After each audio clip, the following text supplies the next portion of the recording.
নমস্কার বন্ধুরা, আমি চন্দ্রা। আপনারা দেখছেন চন্দ্রাস কিচেন। বন্ধুরা, আমার কিচেনে আজকে রয়েছে পুঁটি মাছ দিয়ে বেগুন সিম দিয়ে তরকারি। তাহলে চলুন বন্ধুরা দেখে নিই আজকে আমার রেসিপি। এখানে আমি পুঁটি মাছগুলো কেটে ধুয়ে নুন হলুদ মাখিয়ে নিয়েছি।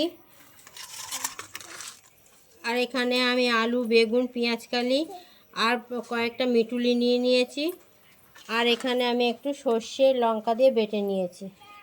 বন্ধুরা, আমার কড়া গরম হয়ে গেছে। এবার আমি কড়াতে তেল দিয়ে নেব।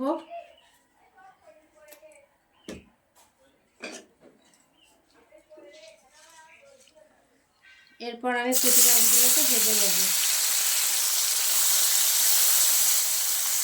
বন্ধুরা, আমার মাছগুলো ভাজা হয়ে গেছে। এবার আমি মাছগুলোকে তুলে নেব।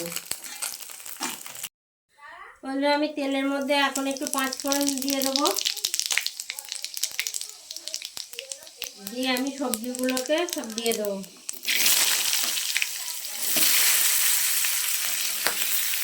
এবার বন্ধ করছি।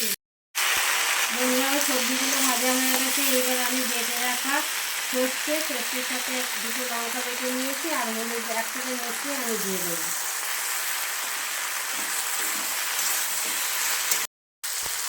বন্ধুরা, এবারে আমি পরিমাণ মতো নুন দিয়ে দেবো।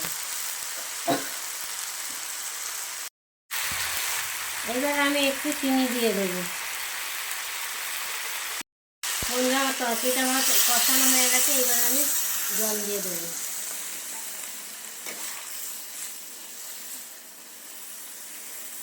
জল দিয়ে একটুখানি ফুটে গেলে আমি মাছগুলো দিয়ে দেবো।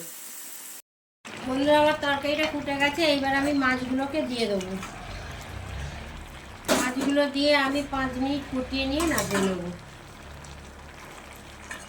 তরকারিটা হয়ে গেছে। এবার আমি তরকারিটা নামিয়ে নেবো।